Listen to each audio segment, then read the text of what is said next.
సభ ఆర్డర్లో లేకపోవటం వలన మాట్లాడాలంటే కూడా కొద్దిగా ఇబ్బందిగా ఉంది. అయినా మీరు స్పీకర్గా ఆదేశించారు కాబట్టి నేను మాట్లాడాలని భావిస్తా ఉన్నాను. ముఖ్యంగా ఈ అంశానికి నిన్న బీఆర్ఎస్ మిత్రులు ఒక అంశం రేజ్ చేశారు.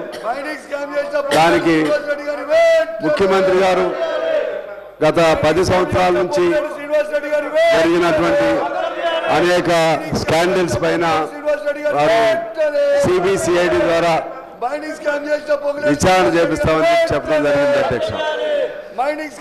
దానికి మీరేమో సాటిస్ఫై కావట్లేదు.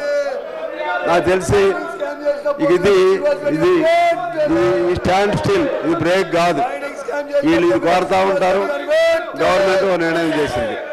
అందుకని గవర్నమెంట్ నిర్ణయాన్ని మంచి అయినా చెడైనా బీఆర్ఎస్ మిత్రులు కూడా పాటించండి. లేకపోతే న్యాయపరమైనటువంటి అంశాలు ఏమైనా ఉంటే వారు న్యాయస్థానాలకు కూడా వెళ్ళొచ్చు.